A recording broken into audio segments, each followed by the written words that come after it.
What's up, guys? What's up? How's it going?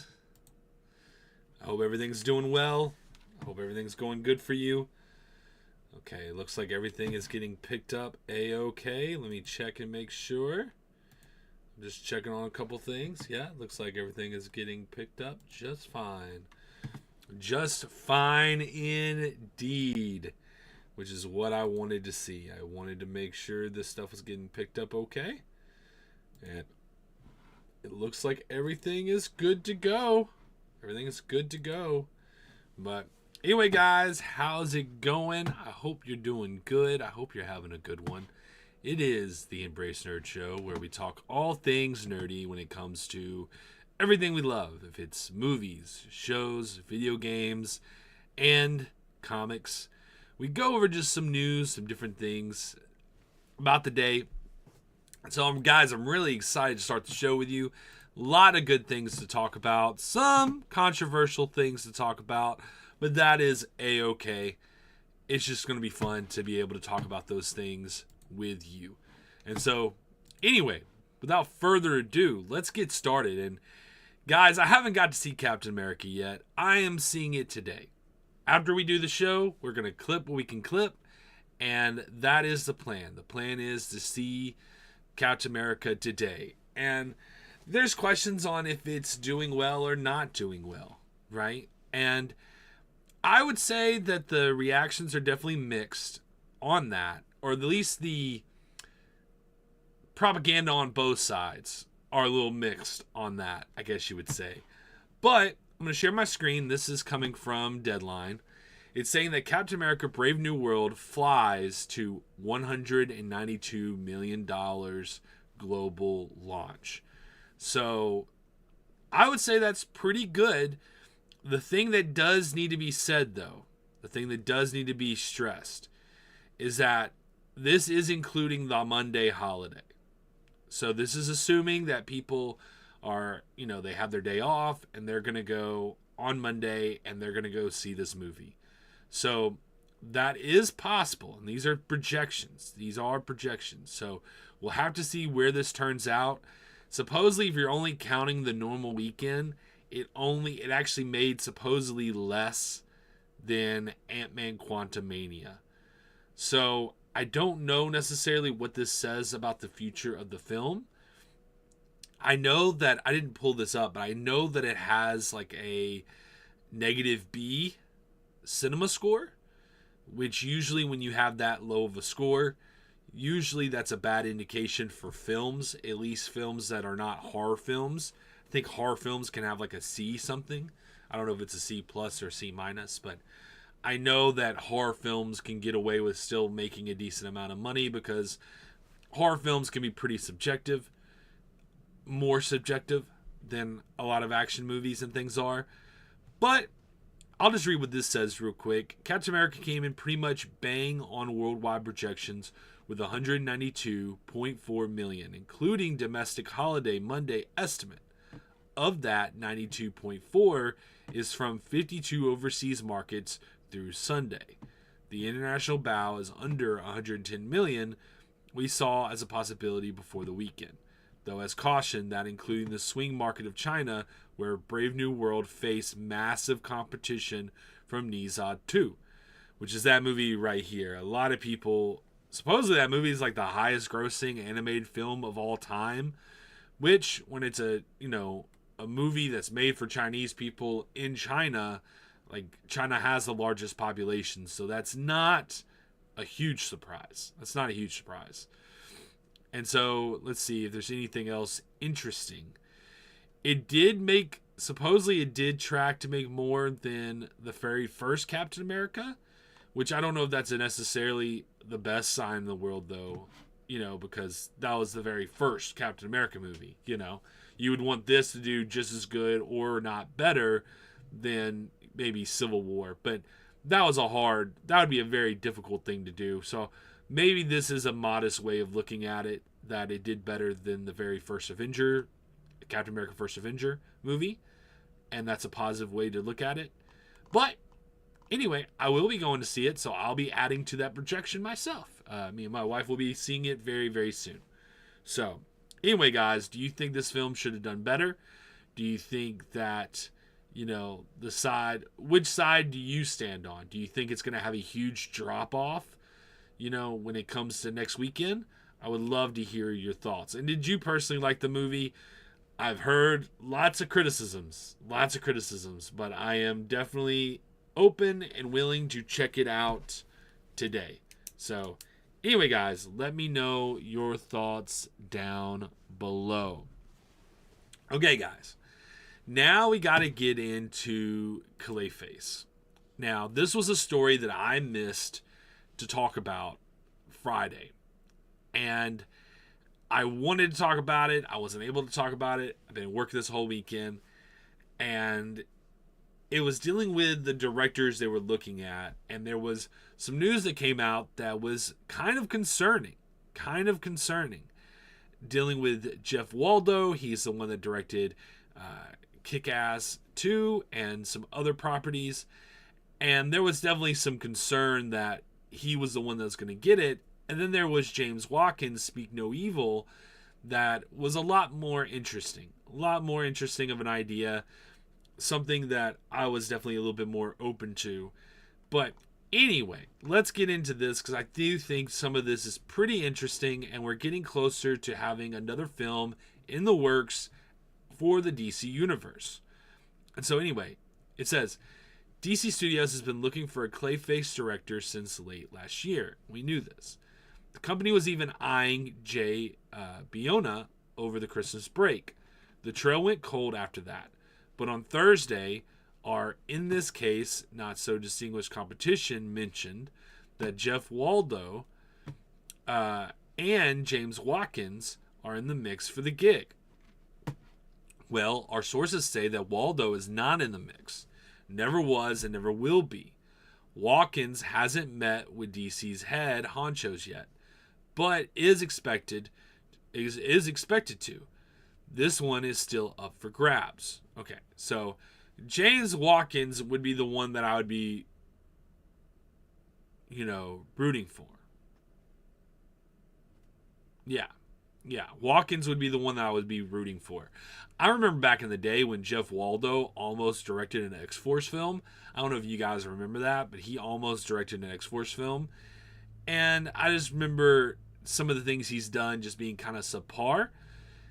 And that was kind of originally, that story when that came out was kind of concerning. But I do like the Watkins pick. And so if they pick Watkins, that would be pretty good. I would be happy for that. But it does kind of make you wonder, how, are they having a hard time? And we'll get into another story in a second. I wonder if they are having a hard time getting directors for some of these movies. I would have loved for Mike Flanagan to be the one to direct the film, but I know he's busy. He's doing a lot of stuff right now, and he's currently working on the reboot for The Exorcist, and he's doing the Carrie movie or Carrie TV show. But it's something that I think would have been really, really good to see him direct the film. It's something I would have loved to see him. I would love to see his take even on Batman alone. I think Mike Flanagan would have had a very interesting touch to that. So it is a little disappointing, but he's a very busy guy. And so if you get a really talented director that goes with Mike Flanagan's script, you could have something really, really special. So I'm really, really excited about it. But what about you guys? Do you think this is a good pick? Were you really concerned about Jeff Waldo? Was that something that even concerned you? Are you excited for the Clayface movie? Let me know your comments down below. Okay, guys.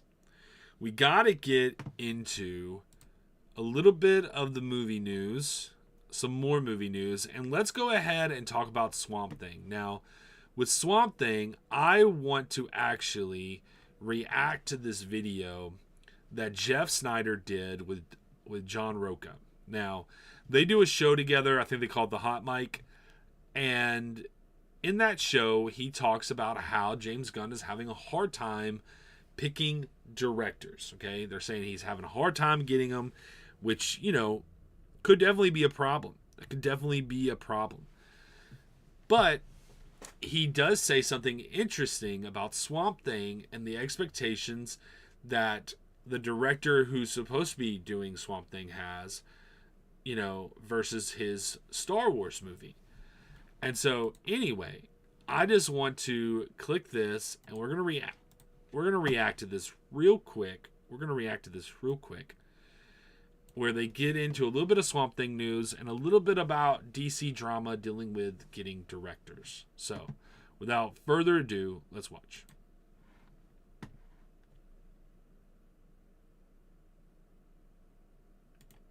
Hold on. I need to turn it to reaction. Sorry. Alright. Let's unmic this back. I don't think it was picking up the volume, so I want to make sure y'all can hear this. These guys are assignment guys. Craig Gillespie even. Craig Gillespie's an assignment guy. You mean like for hire? Director for hire? Yeah. Okay? James is struggling to get filmmakers who are going to take notes from him. Okay. That's what's going on. And that's why when he's got a guy like Matt Reeves in the door, or James Mangold in the door, it's like you kind of, or even like Luca, you got to let them do their thing, right? Because they didn't, James Mangold is not going to take fucking notes from James Gunn, and so it's like specifically with Clayface, okay? Clayface, they're getting rid of like the villain stuff, right? Yeah. They're like, we're gonna turn him into the protagonist. They're gonna take him and make a man who's turned into a monster who wants to get revenge on the people who turned him into a monster, right? Right. Okay, and I'm not negating what he's saying, but sometimes you gotta be careful with Snyder because some things are opinion and some things he's legit getting sources from and talking about, and then some things are just his opinion. Okay, and I do kind of think about the script of the movie. They've already presented it as something like The Fly. Now, The Fly is definitely something I need to watch and see, but I do think it would be different than Swamp Thing. It has monster aesthetics, but that's the whole pitch of this phase of DC movies is the first chapter is gods and monsters. So, having a couple monster movies and a couple monster things makes sense, and I do think that Swamp Thing and Clayface are separate enough, and I do think that ideas are separate enough that it really shouldn't be causing issues. So I just wanted to address that. I do think those are separate stories. I don't think he's going to make the argument that they're too similar. I don't necessarily think so. And I think the approaches will be so different that it wouldn't be the same thing. Yeah. You know what that movie's called? What? Swamp Thing. Yes. See what I'm getting at here? Yeah. Is James Gunn, are we doing Clayface because he feels like, shit, I'm never going to get James Mangold to come in and take notes from me and do fucking Swamp Thing?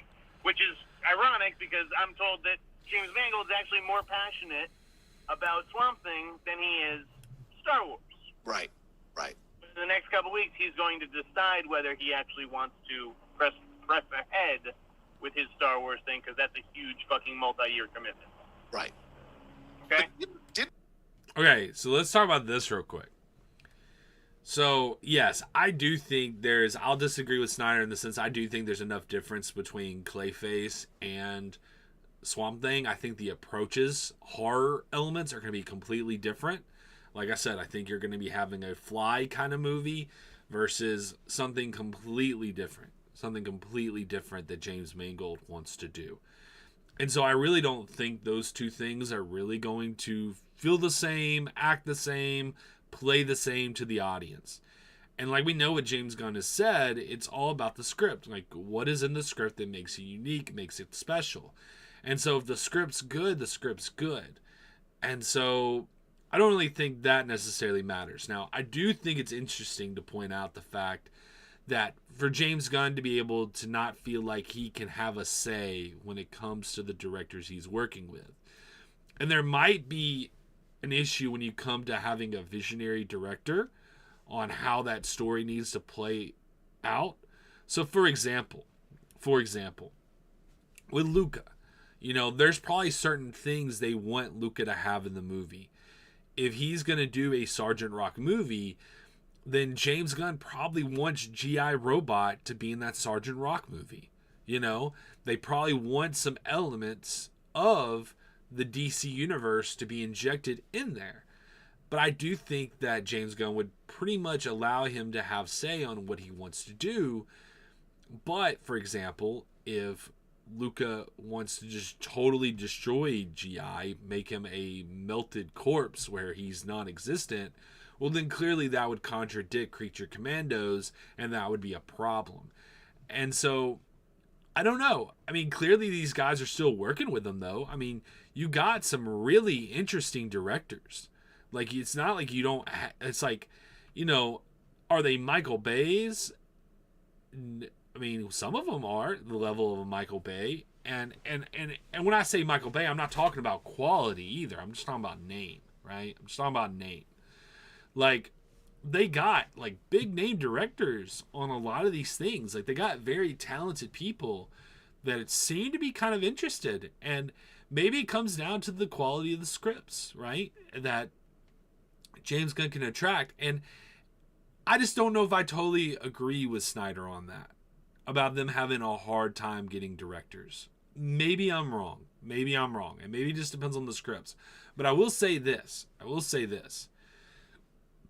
You know, people have to be a little reasonable, of course. Like, we don't want, like, a Fox situation, like with Fantastic Four, Fan Four Stick or whatever. You don't want that situation to happen again, where the studio talked to the director said, I want to do this, this, and this, and then they agree, and then the director goes out to do it, and then they're constantly changing their mind and pulling back from the things that he wanted to do, which totally just screws up his movie. You know, we don't want a situation like that again, but at the same time, a studio exec looking at a director and saying, this is what we're agreeing on, we expect you to do these things, and as long as they back off after that, I don't see no problem with that, as long as the director is holding on to their agreement, right? Because I do think there's times where a studio does need to jump in if a director is totally going away from the vision that the studio and the creator both agreed on, you know? In those moments, you probably do need to do something about that and step in. But otherwise, you don't. And I would think that James Gunn has that balance. I would think he does. It seems like he does with what he's done with Penguin, and, you know, his relationship with Matt Reeves seems to be really well and really good relationship. So I don't know. I just don't. And everything we've heard about James Gunn is that he is a really good team player. So I guess time will tell. But I bet you if Superman is as good as we hope, and then maybe especially if some of these other movies come out to be really well, you know, well made, well done, and are, you know, people go to see them, I have a feeling that James Gunn's not going to have a hard time getting directors. Because I do think that James Gunn wants these stories to have different tones and different feels, which is probably what they need to do to really survive and be these unique movies that will, you know, grow past the comic book market that we currently have. And so I don't know if I agree with him having a hard time with these people, but, you know, time will tell. But it's hard to hear when he's got all these different directors, these unique directors that are in line to possibly work on these films. It's just hard to believe that. Now, on to the James Mangold part. On to the Swamp Thing part of this story. I thought it was super interesting that James Mangold seems to actually prefer to do Swamp Thing over Star Wars. And I kind of hope that happens, because he could go ahead and do the Swamp Thing movie and then still be ready to do a Star Wars film. Like, he would still have that waiting for him. But, you know, if he does Star Wars, that's possibly like a 10-year commitment. Whereas he could get a Swamp Thing going, do a really awesome Swamp Thing movie. He said he only wants to do one anyway. He could go ahead, do that, get it done, make it awesome, and then he could go on and doing whatever he wants to do. But then he could establish a good ecosystem for us with Swamp Thing for future movies. So that's kind of the route I hope he goes, which, for me, Star Wars is kind of, my heart has been broken by Star Wars. And so my apathy is at a full-time high when it comes to Star Wars. So, I'm not necessarily, just dying to see a new Star Wars film, sadly. It's just not something I'm very concerned about. Whereas I'm much more excited for a Swamp Thing. So, like I said, to round all this up, I do think they're different. I don't think they're the same, Clayface and Swamp Thing. I don't think those visions are the same. I think when the movies come out, they're going to be wildly different movies that the audience will have different experiences with, and they'll be coming out at different times. So even if you see Swamp Thing and you really like the taste and the flavor of Swamp Thing, and you like that whole monster aspect of Swamp Thing, of Clayface, well, guess what? You got Swamp Thing coming right next. So don't really necessarily see the seriousness of that, but that's just me. That's just me. But anyway, guys, what do you think about that? Are you excited about both Clayface and Swamp Thing? Do you think that James Gunn's having a hard time getting directors? I would really like to hear your thoughts on that. But anyway, guys, let me pass this. I got some celebratory news, okay? We got some celebratory news, which, let's see if I can find it. I have a whole bunch of different things. Okay, here we go. I just want to say congratulations to Super/Man, the Christopher Reeves story. It won Best Documentary at the BAFTAs.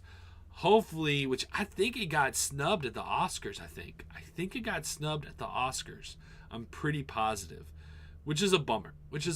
But it did win the BAFTAs, and so congratulations. That means that there's a DCU or DC Studios film that has now won a BAFTA award, is an award-winning movie. Because this is a part of the things that DC Studios is doing. So I think that's fantastic. I think that is great news. So fantastic to the people that made the documentary. It's a well-earned reward for your hard work. And so congratulations to those guys. Okay, guys. Now to the next movie news, which is dealing with He-Man. And guys, I had released something talking about how I thought the casting was perfect. Okay? Because I did. I think the casting is basically perfect. I did get some disagreement on that video, which I totally appreciate, by the way. Someone on the video was just like, I don't agree with one of these guys, the character that Idris Elba is playing. He's like, I don't agree with that. I don't think that would be a good casting for that character. And I totally respect that, totally understand that. And I even would actually probably agree that that's probably the correct opinion. It's just, for me, I like Idris Elba. I'm not as passionate about that character. He-Man's definitely my guy. I grew up watching the 3 or 6? Grew up watching the newer cartoon back when I was a kid. And, had the toys, all that stuff. Really liked it. And when I was hoping for a He-Man, movie, was a new escapism, fantastical world that we could explore. Something new, something fresh. Something that doesn't put us in the real world. That's what I was really hoping for. And it seems that He-Man is going to do the opposite. Masters of the Universe movie is going to put He-Man in the real world. And at first, I was annoyed. And then after thinking about it, it's not too much of a surprise. Because if you don't know, He-Man is owned by Mattel. Now, I do think 2 different companies. Because Warner Brothers made the Barbie movie. Warner Brothers has nothing to do with this He-Man movie, I don't believe. I believe it's a totally different studio. But both of the toys are from Mattel. And it does seem like they're taking a little bit of the Barbie approach / the, Dolph Lundgren approach, which was like the original Masters of the Universe film. They had that character go into the real world. And so they're kind of just playing that route of it. And I'm not going to lie, I'm pretty disappointed. I'm pretty disappointed with this, guys. I'm not I'm not excited with that. And it's a bummer because to me, it's perfect casting. And they even made his clothes, which I will give credit where credit's due. They're even making his clothes look like Prince Adam. So, and the sword looks awesome as well. So there's things I appreciate about it. It's just not what I wanted. You know? It's not what I wanted. To me, if you're going to make a Masters of the Universe movie, give me more Lord of the Rings than it is Star Wars, but then more Star Wars than it is Lord of the Rings. And then give me some rock music, right? Like, get rock and roll, fantastical opera, like, but on one planet. Like, that's what I want to see, you know? And they're not going to give it to us, it doesn't seem. Or maybe they'll give us elements of it, but it seems like I have a feeling that half the movie is going to be placed in the real world. And I just think that's a mistake. I think that's a bummer. I think for two reasons. One, because I do think it works better as an escapist property, you know, for us to detach from the real world and just enjoy something. But the other thought is that I don't trust modern day Hollywood to do what they did with Barbie. You know, Barbie, they brought Barbie into the real world, and it was basically like a love letter to women, right? It was a love letter to women. And I just don't trust Hollywood to do the same with He-Man, where basically it's like a love letter to men who grew up, you know, loving these characters, loving the story of Masters of the Universe and He-Man. I just don't trust you. I don't trust you, Hollywood. And I think it's going to turn into a preachy fiasco. I'm really concerned about that. I would love to be wrong. I would love to be wrong. But I'm concerned that I'm not going to be. And I'm concerned that it's going to be a lecture more than a we love you and thank you for caring about this character. And like some maybe deeper message to men that's positive and not negative. I just don't trust it. I don't trust it. And the moment I see this, it gives warning signs. So it's like, best case scenario, it's just a corny flick that's just kind of comedy and fun and whatever.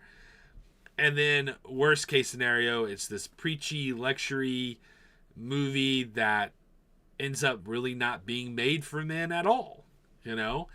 And that's going to be a bummer if that's the case. So anyway, guys, are you cool with this? I mean, they're kind of, I mean, it's not like it's new, you know, like I said, they did this with Dolph Lundgren. You know, the Barbie movie came out with huge success, so clearly they're trying to, you know, play to that kind of idea.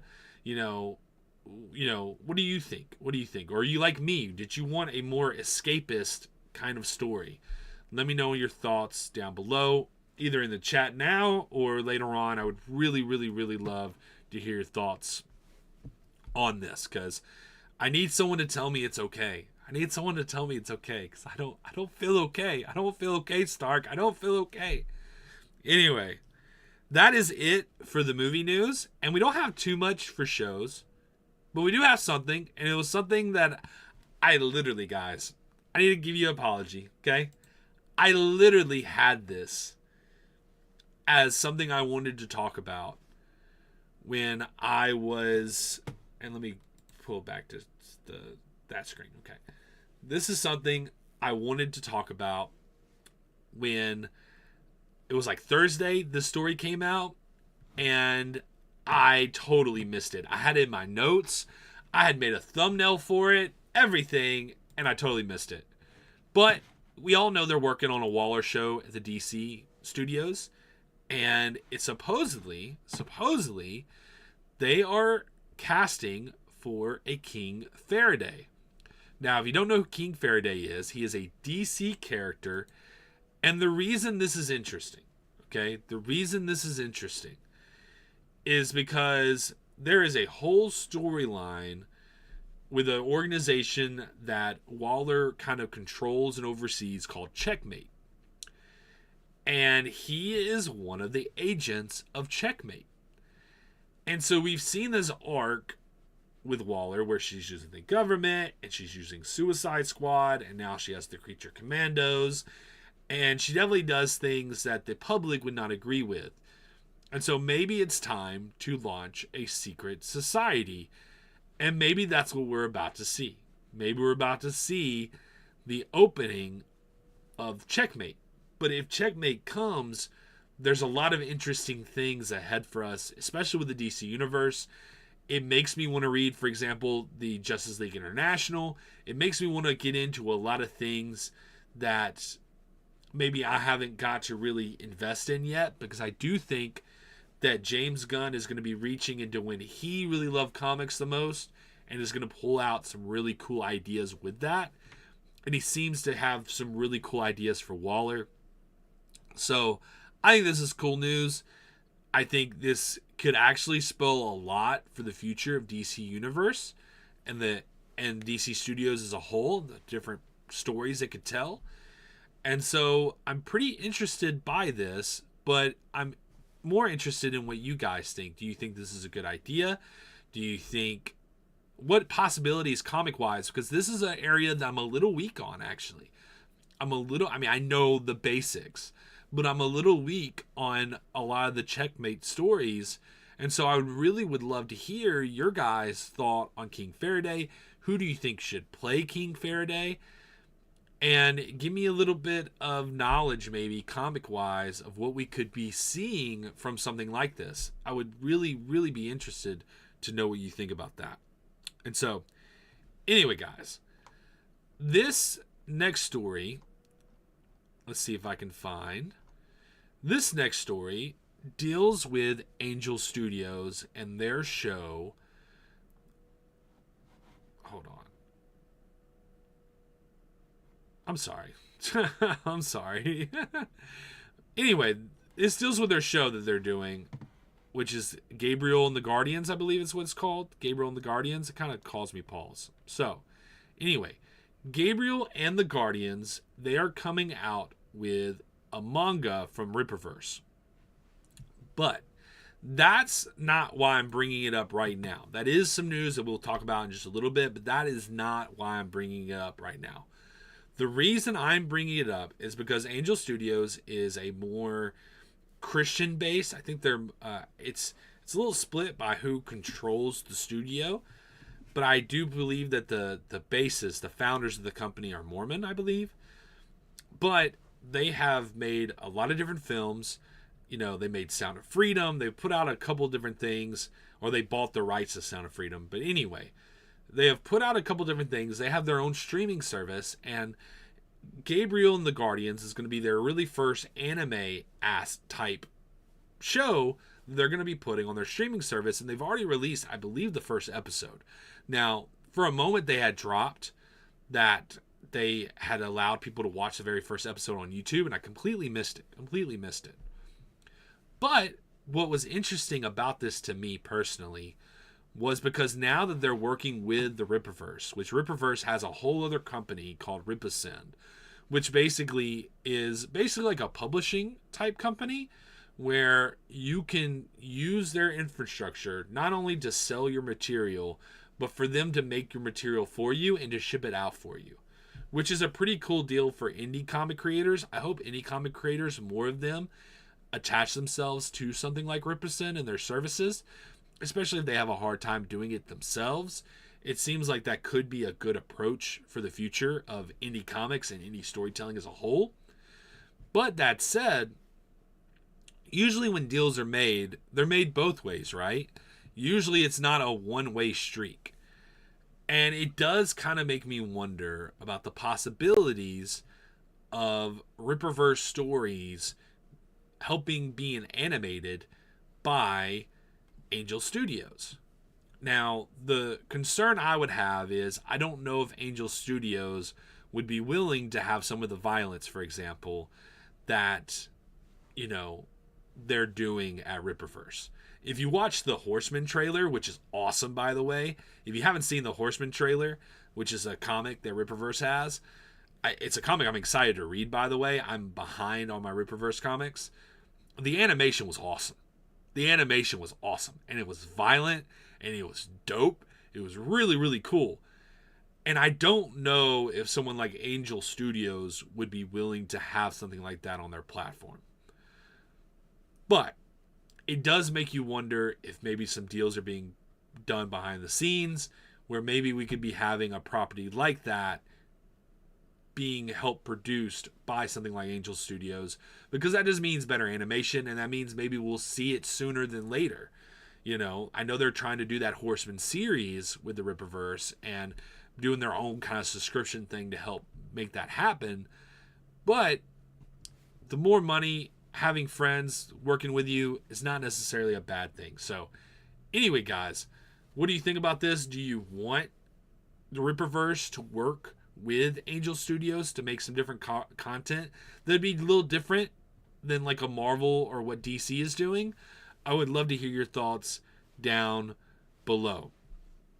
But anyway, guys, that is it for the TV show news.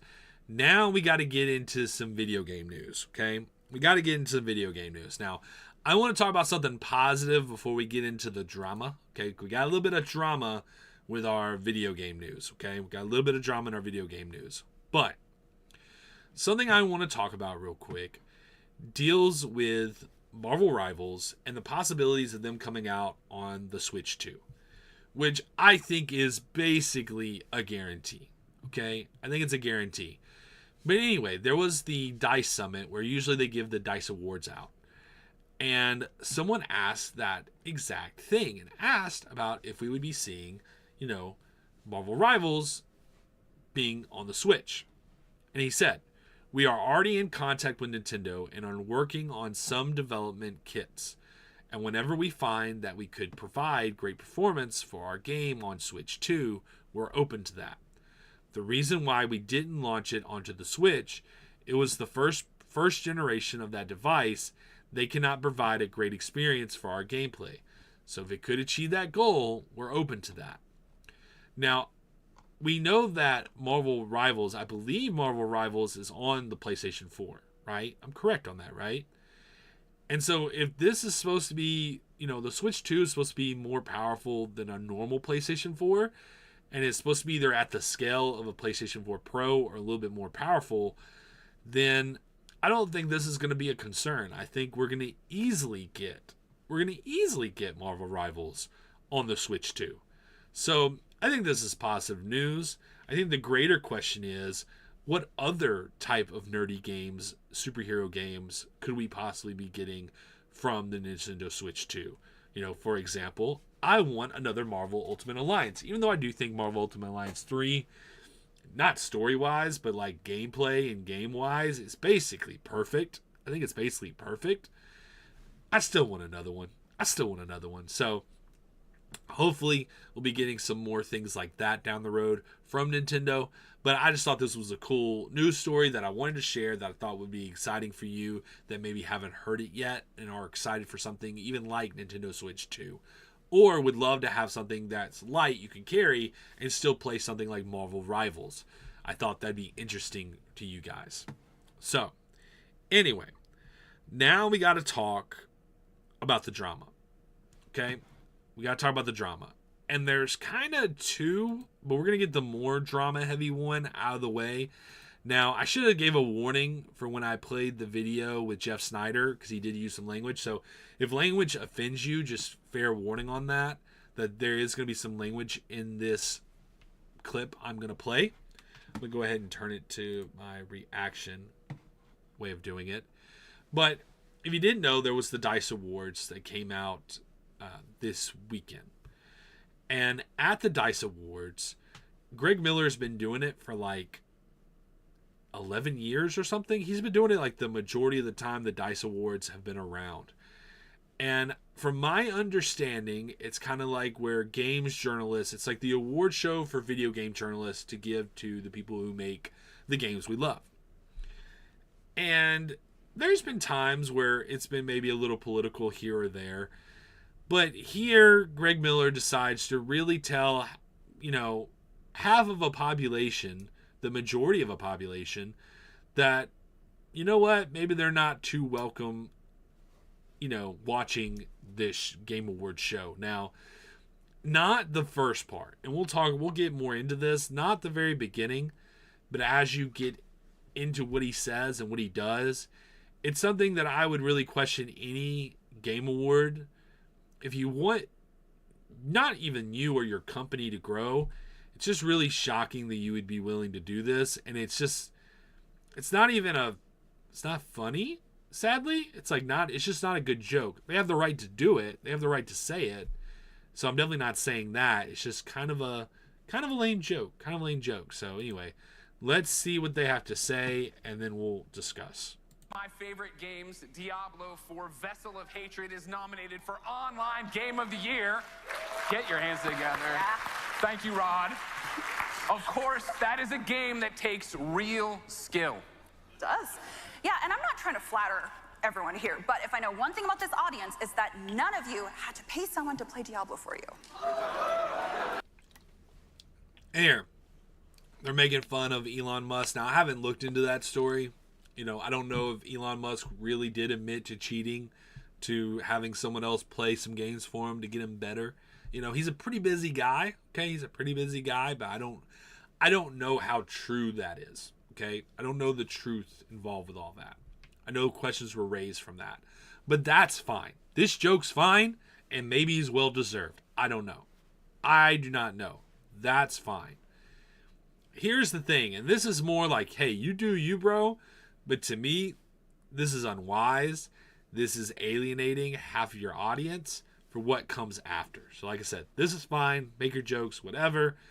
But the next part is where you're choosing to alienate half of your audience. And yeah, let's just watch. It's hard to level up your own characters when you're dismantling democracy. I feel like we're in good company here, but just in case for the people online, if you get mad at that joke, it's Greg Miller. Greg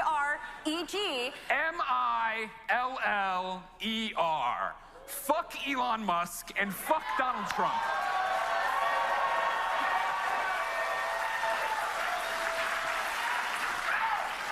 Okay. My favorite. So, he makes the whole democracy comment, which people like this. Whenever they use the word democracy, guys, just remember that when they use the word democracy, it's more about just, you're taking away the thing that I want, right? It has nothing really to do with what the idea of democracy even means. It means, well, there's this thing that I want to do, either to impose on you, or I want from you, or the things that I just want for myself. And if I don't get to have one of those things, you're taking away democracy. You're taking it away. And that's his opinion. He has the right to have it. But then he also has the right to say F whoever he wants to say F to. Okay? He has that right.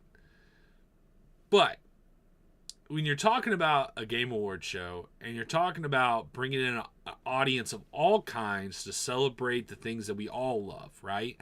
And that's what's great about shows, movies, video games. It really has the opportunity to bring people together, to allow people to, celebrate these things that we like. And to do that and to say that just kills it. Just kills the chances of not only your thing growing, but people just go, you know what? I don't care to watch it. I don't care to watch it. I don't care to support it. I'm good. And with saying that, it looks like the views of it were about 40,000 this year. And then I guess if you add the games trailer live stream of it, that's 3.5. So about 44,000, okay? 44,000 views is what the DICE Awards got. But I want to show something. Okay, maybe because you got that 3.9, so that's IGN Games. So let's just say for safety, okay? Let's just say safety-wise, let's just say 48,000 views, okay? 48,000 views. I want to show something kind of interesting. Because this is the first one that Side Scrollers did, okay? Side Scrollers did a Game Award show, and it's pretty short. It's about 30-something minutes long, okay? I would encourage you guys to check it out. It's a lot of fun.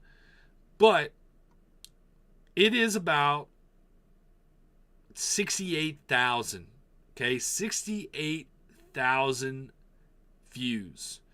Now, are there little jabs here and there about different things? Sure. Are there some awards that maybe someone politically on the left may disagree with? Possibly.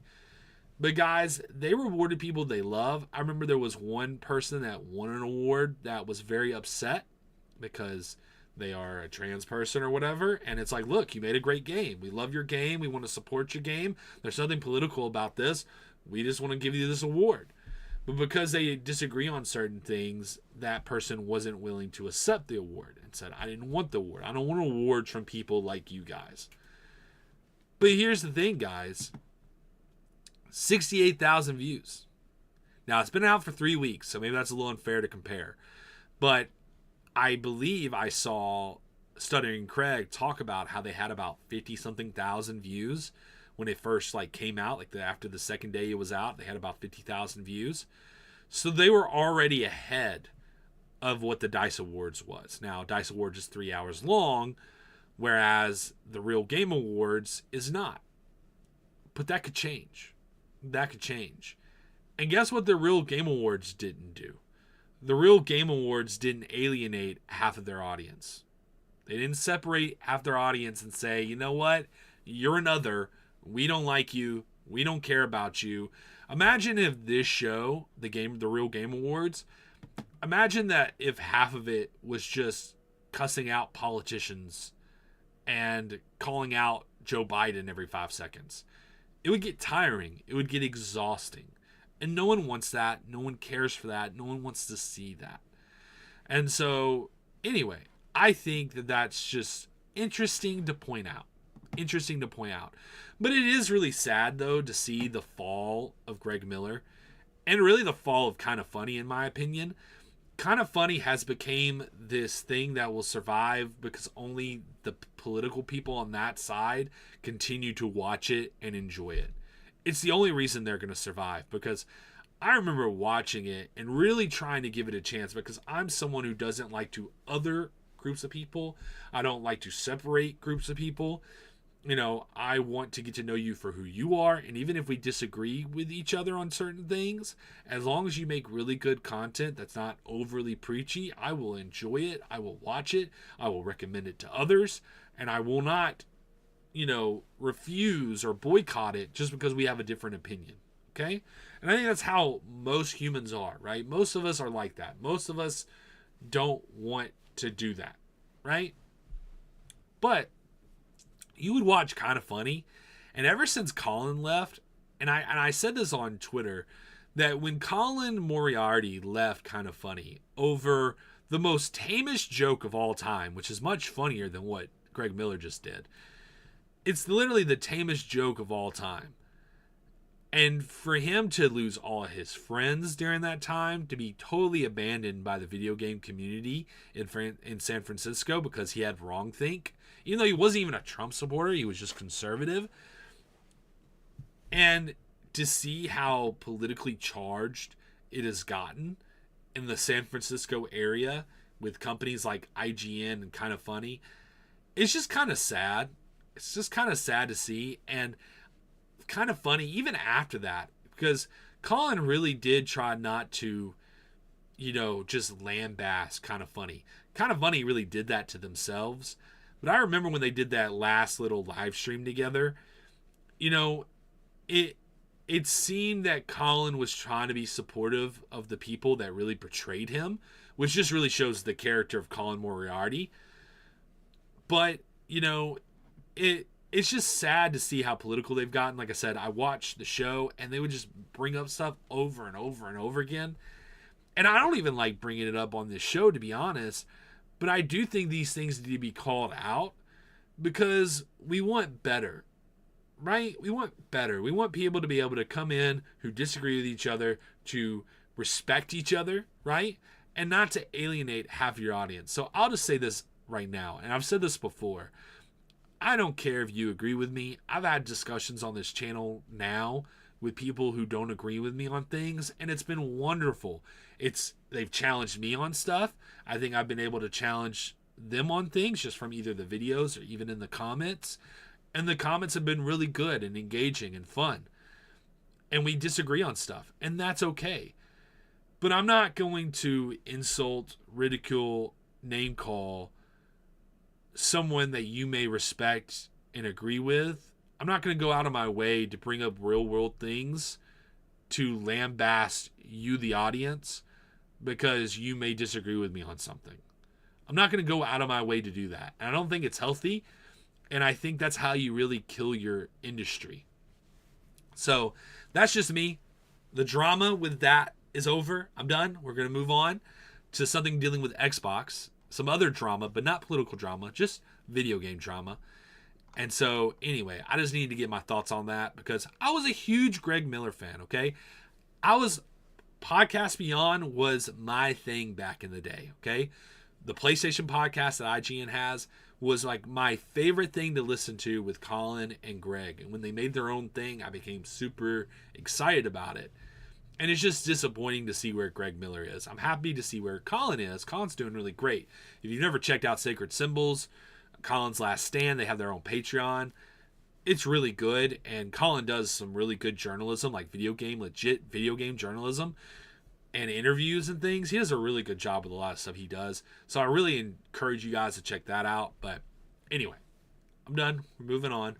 But I would love to hear what you guys think about this topic right here. Okay, guys. Let's talk about Xbox, okay? And it's a little bit of a bummer, okay, for Xbox fans. I have to admit, besides playing some Xbox games on my PC, I'm not a huge Xbox fan because, honestly, Xbox has never really made mini games for me. Now, the picture that I'm kind of showing right here, let me screen share this now. The picture I'm showing right here that they have as the thumbnail is a game I've really wanted to play and I haven't got to play yet. But there's been a couple times where I would get the, Game Pass, Xbox Game Pass, to play some Xbox games because I was just really interested in it and I really wanted to play it. But as soon as I played the game, or I got enough of playing the game, I quickly canceled my Xbox Game Pass because I just don't play games on an Xbox and my PC, can only handle so much anyway. So I've just never really attached myself to it. Well, sadly, in the video game wars, Xbox is kind of going the way of Sega, it seems.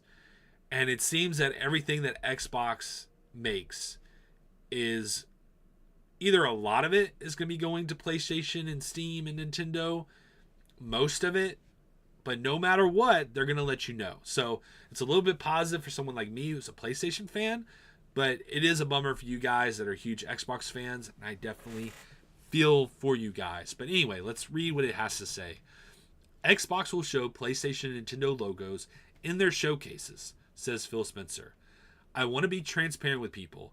For shipping on Nintendo, on PlayStation, on Steam, people should know the storefronts where they can get our games.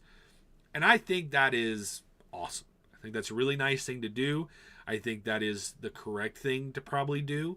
We understand that when you're watching like a state of play for PlayStation, that they may be showing a game that's going to be on all the other consoles, but you understand that PlayStation is not going to show it as, okay, yeah, it's also coming to all these things, right? You understand that strategy of why a company wouldn't want to do that. But, it's commendable. I don't know if it's wise, but it's commendable that Phil Spencer goes, you know what? If this game's going on Xbox, if this game is going on PlayStation, then we're going to show it. And it does seem like they're going to start transitioning into being more of a software company than they are into a, true hardware company. And that's kind of sad to see something like that die. Now, I was never an Xbox person. My dad had an Xbox that I would play every once in a while. My friends had an Xbox 360 back in the day. But there was something special about how I would have my PlayStation so my friends could come over and play my PlayStation games, but then I could go over there and play their Xbox games. And kids growing up now are not going to have that. They're not going to have that. They're either going to have their Nintendo, which is exclusive to those games. You're going to have your PlayStation, or you're going to have like a PC or something. But it's kind of sad that there's not going to be, because competition, I think, matters. Competition matters. And I guess we could ask the question if there'd be another person to try to compete, but I don't know if there ever will be someone else that will truly be able to compete with PlayStation. You know, maybe Steam. Maybe Steam will continue to grow and have different diversified consoles, if it's a handheld or something else. But it really does seem like the nail in the coffin for Xbox is here. It sounds like Xbox is going to become more of a software company. And for us that are PlayStation fans, we're going to get to know when that happens. So anyway, guys, that is it for the video game news. Now we got to talk about comic book news. Comic book news. Now, let's just get this out of the way again, just to mention it and to congratulate the Rippaverse. I don't know if you're a fan of the Rippaverse or not, but the Guardians, Gabriel and the Guardians, which is a show that is on Angel Studios, the manga for that show is going to be coming to Rippasend. So if you're interested in buying the manga, you're going to be able to get it from Rippasend.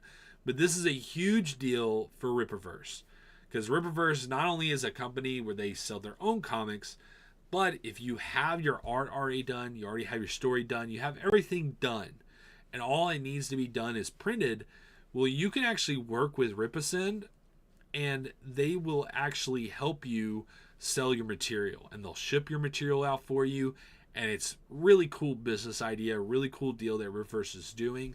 I hope one day, because I would love to tell stories one day, I really hope one day that I could, write a comic and sell it through Rippasend. I think it'd be a really great opportunity. It would be something I would really enjoy to do. But it does open the door, I think, to more creators in the future.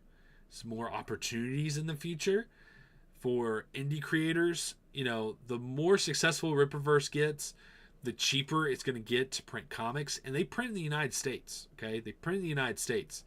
So it's just going to get easier and easier and probably cheaper and cheaper the more businesses get involved with doing stuff like this. And it's really cool to see someone like Angel Studios partnering up with Rippasend. And if other comic companies could put their politics aside, it could help maybe have some competition, not just to Penguin Random House, not just to Lunar, but, could help maybe save some of those comic book companies that are currently going to get murdered because, what has happened to Diamond. So anyway, I do hope that more people look at this as an option, as a feasible option for them, because I think this could really open up a really lucrative business opportunity for a lot of people, including your big guys. And I think, like I said, putting politics aside, working with people like they're human beings, like they deserve, I think would be a really great thing for the comic book industry. And I'm just really happy to see a deal like this get made with someone like the Rippaverse. But anyway, guys, what about you? What did you think about this news? Are you excited? Are you a Gabriel and the Guardians fan? I know that might be, a limited reach at the moment, but if you're interested in it, you can actually check it out at Angel Studios. It's going to be there for you, and I hope you guys do check it out. I actually do try to plan to check it out as well. I don't know if I'm going to be trying to watch it week to week, but maybe what I'll do is wait for it all to come out. Then I'll check out Angel Studios and see what it's all about and see if it's something I enjoy. And maybe, just maybe, I'll do a review on this channel. Anyway, guys, let's cover this last story and then we will be done. I think this might be the longest Embrace Nerd show that we've ever done. I think it is. But we got to talk about this because it deals with Absolute Comics, with Absolute DC, the Absolute DC line. And I think it spells some very interesting things coming forward. Now, there was a conversation that's been had about when are all these characters coming together. So we know that we have the Green Lantern character that's going to be coming. We know Flash is going to be coming, I think, pretty soon. We have the Martian Manhunter story that's coming in Absolute Stories. Then we have our Batman, our Wonder Woman, our Superman. Well, Jeff Lemire may have gave a hint on when we're going to see those characters come together. And so this is what Jeff Lemire had to say. Yes, Scott, Kelly, Jason, and Dennis, Al, and myself meet every other week virtually to plan out the larger Absolute universe. We were thinking far ahead, and there's a plan in place for these characters to eventually connect. We don't want to rush anything, and we want to make these eventual meetings matter. I will say that the first seeds of a bigger connection between titles happens at the end of Absolute Flash #1, and that leads into the free comic book day story that I wrote, where we see all the Absolute characters between the same cover for the first time. So, he's kind of giving a hint that maybe the first time we really see them connect in some kind of way is going to be the free comic book day story, which I'll be excited to check out now. But I have a theory that maybe Jeff Lemire is going to be writing the Absolute Justice League comic. That's just my personal theory. It seems like he's going to be the one that maybe helps set up some of these things. And I do think that maybe it's too soon. But I do think that maybe they may announce something like that during the free comic book day. So I could be wrong, but I think we're heading that way, and I think that's pretty cool. I've enjoyed what's been coming out of Absolute. Everything's not perfect, but I've enjoyed basically everything that's been coming out. And so the closer we get to see some of these characters interact with each other, I think will be kind of cool. Be pretty cool. So anyway, guys, what do you think about this? Are you a fan of DC Comics? Have you been reading the Absolute Universe? I would love to hear your thoughts. But anyway, guys, that is it for me today. I hope you enjoyed the show. And just end off with this, guys. Whatever you're doing, wherever you're going, I hope you're having a good one. Peace.